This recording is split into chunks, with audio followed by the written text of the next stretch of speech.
नमस्कार, मैं हूं गोविंद ठाकुर और आप देख रहे हैं जी टीवी भारत न्यूज। साहेबगंज ज़िले में सरकार व जिला प्रशासन चाहे लाख दावे कर ले, लेकिन यहां पर पत्थर माफियाओं का आतंक थमने का नाम नहीं ले रहा है। आज जो हम तस्वीर दिखा रहे हैं, जो देख पा रहे हैं, ये साहेबगंज ज़िले के तालझारी अंचल क्षेत्र की तस्वीर है। किस प्रकार देख पा रहे हैं कि यहाँ एक बोर्ड की तस्वीर आपको हम दिखा रहे हैं। इस बोर्ड पर लिखा हुआ है सावधान।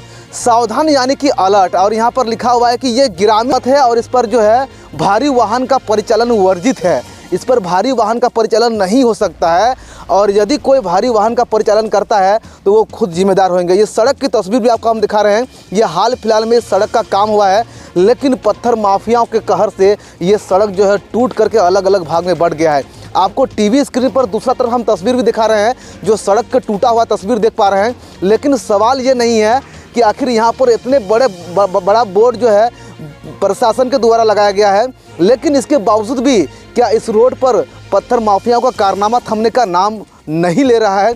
आप दूसरी तरफ आपको हम तस्वीर दिखाएंगे। ये जो ट्रक का तस्वीर देख पा रहे हैं, ये ट्रक जो है नागालैंड का ट्रक है। यहाँ पर आसपास इलाका जो है माइनिंग क्षेत्र है, और वहाँ से जो है ओवरलोड डस्ट लेकर के ये जा रहे थे, और इसी बीच जो यहाँ पर एक घटना घट गई। यानी कि ट्रक इतना ही ओवरलोड था कि यहाँ पर अनवायलेंस हो गया। जो आप देख पा रहे हैं कि यहाँ पर थोड़ा सा ढालू होने की वजह से ट्रक यहाँ पर उठ नहीं पाया, और वो ट्रक अनवायलेंस हो गया। ये ट्रक यहाँ बिहार या झारखंड का ट्रक नहीं है।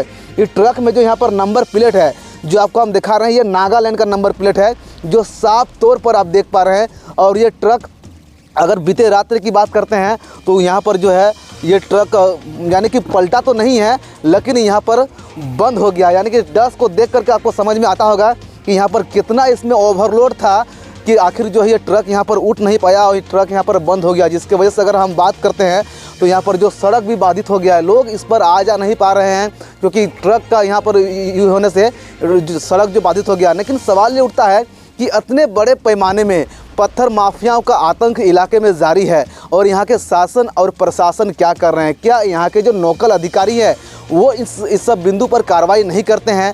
या फिर अगर हम ज़िले के डीसी हेमंत सती की बात करते हैं तो वो समय समय पर साहेबगंज में ज़िला खनन टास्क फोर्स की बैठक करते रहते हैं, और जिम्मेदार जो अधिकारी हैं उनको कई दिशा निर्देश देते रहते हैं, ताकि अवैध खनन, ओवरलोडिंग सहित कई अन्य बिंदुओं पर लगाम लगे। लेकिन इसके बावजूद भी जिस प्रकार से पत्थर माफियाओं का हौसला यहाँ पर बुलंद है, ये साफ तौर पर आप देख पा रहे हैं कि किस प्रकार यहाँ से जो ओवरलोडिंग का खेल रातों रात चलता है, जिसका जीता जागता सबूत ये ट्रक है जो आप देख पा रहे हैं।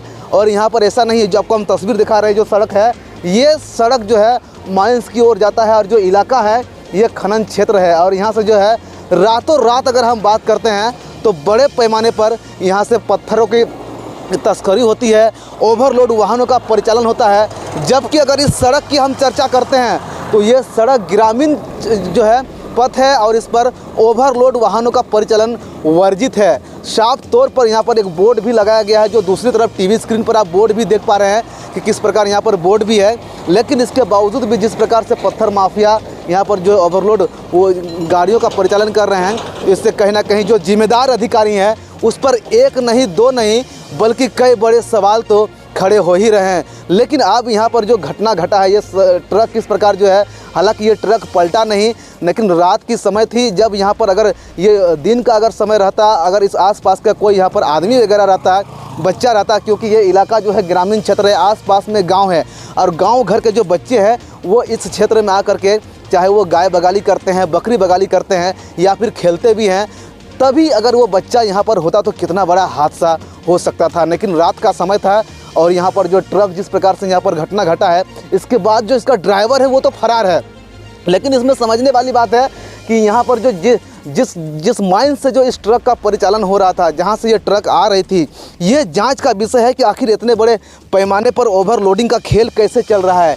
क्या प्रशासन अनदेखी की वजह से यहाँ पर इस प्रकार का कारनामा हो रहा है? लेकिन सवाल ये भी है, जो जहाँ पर ट्रक इस प्रकार से जो है घटना घटा है, इसके ऊपर जो यहाँ पर बिजली का तार है, जो आप देख पा रहे हैं, बिजली का तार और ट्रक में कितना डिस्टेंट है, ये भी आप जो है इस तस्वीर को देख करके अंदाजा लगा सकते हैं। तो इससे समझ सकते हैं कि यहाँ पर यदि इस ट्रक का घटना होती तो बिजली का तार भी ट्रक पर सटता, और ट्रक पर अगर बिजली का तार अगर सट जाता है तो आप समझ सकते हो कि यहाँ पर कितना बड़ा घटना हो सकता था। इस पर जो चालक थे या फिर जो है उसका जो खलासी थे उसकी भी मौत हो सकती थी।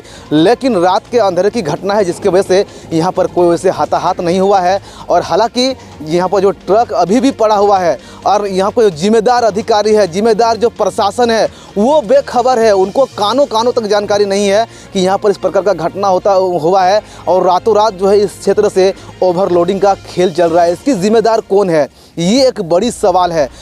और यहाँ पर जो जिस प्रकार से ट्रक जिस स्थिति में पड़ा हुआ है, अभी तक ना ही यहाँ पर जो है जिस माइन से ये ट्रक का परिचालन हो रहा था वो यहाँ पर पहुँचे हुए हैं और ना ही यहाँ पर प्रशासन पहुँचा हुआ है। जबकि अगर इस ट्रक की चालक की अगर हम बात करते हैं तो वो चालक फरार है। अब ऐसे में देखने वाली बात होती है कि प्रशासन ये जो ओवरलोडिंग का खेल चल रहा है इन ट्रक माफियाओं पर क्या कुछ कार्रवाई करती है, या फिर जिस माइन से ये ट्रक जो है ओवरलोडिंग होकर के आ रहा था उनके ऊपर क्या कुछ कार्रवाई करती है, ये देखने वाली बात होती है। अब इसी प्रकार के लेटेस्ट खबरों को देखने के लिए जो है जी टीवी भारत न्यूज़ चैनल को सब्सक्राइब करें, ज़्यादा से ज़्यादा शेयर करें ताकि अन्य लोगों तक भी इस प्रकार के लेटेस्ट खबरों का अपडेट पहुंच सके। गोविंद ठाकुर, जी टीवी भारत न्यूज़, साहिबगंज।